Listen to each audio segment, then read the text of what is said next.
Dr. Kumar, one thing is very clear.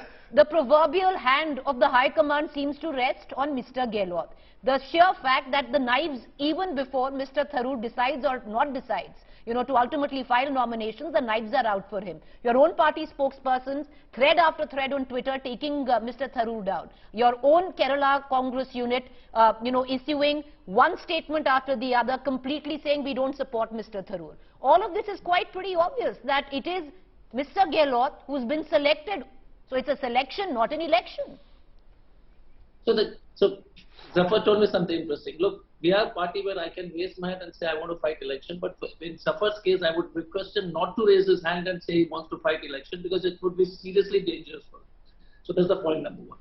The second issue is, which is very important, is that the BJP has got an electoral college, which is true, which is called the RSS. The RSS decides who's going to be the candidate. It's called RSS in case if anybody thinks it's a secret, please disabuse yourself of this, that the candidate is decided by the RSS. The third issue, which is most important, I think, is fact Mrs. Sonia Gandhi has categorically said they are not supporting anyone in the nomination. You might think Gehlot, you might make stories about it and everybody else will say it. But look, Mr. Gehlot is an option. So I would be very clear on saying that Shashi is fighting, and I tell you, the spokesperson who spoke on Dr. Kumar, you're actually telling us, and I want to bring in Rahul Srivastav into this conversation. Sir, are you actually telling us that Mr. Gehlot is fighting this election of his own volition? Please look at the man. He looks harassed. He really doesn't want to fight this election. So it's on his face. So before Rahul, give me yes, please make your point. The fact is that the spokesperson who spoke, or anybody who spoke, Jairam is very clear, and I think we must be very clear. Can I just come in for 10 seconds, please? So let him finish. I'll come back to you, and then my colleague, Mr. Srivastav, is waiting rather patiently. But yes, Dr. Kumar, make your point. Make your point. I'll go back to Mr. Islam, and then I'll cut across to Rahul Srivastav. Go ahead, sir. Make your point.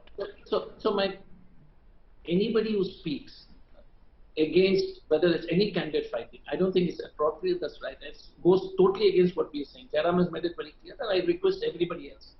I think Shashi filing his nomination is a good thing. That's not a bad thing. And it will make the party stronger. I think the democratic processes get strengthened, and we are glad it's happening. So in case somebody has made that mistake, I think they realized it and they'll stop it. Thank you. All right. Okay, Mr. Islam, you wanted to come in for a rebuttal, and then I'll cut across to Rahul Srivastav. Go ahead, sir. No, I just want to make a point that, see, the first family of Congress has achieved many objectives. One stroke of pen, they are achieving many objectives. First objective, they wanted to remove Mr. Gehlot from CM position. So they have been able to, because time and again he was refusing to vacate that chair.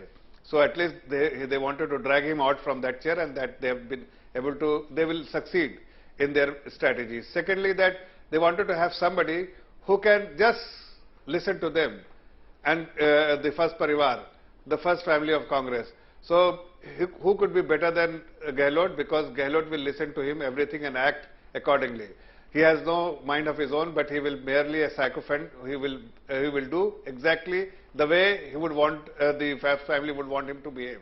A third thing which is very important, by putting him there, the first family has killed all the competition.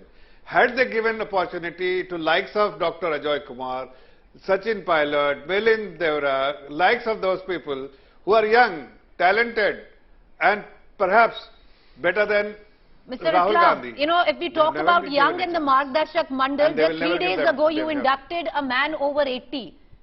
Captain Amrinder Singh in your fold. And when we talk about dynastic politics, he also came with his son. But having said that, you made a point, sir. But he is not leading the party. He is not leading.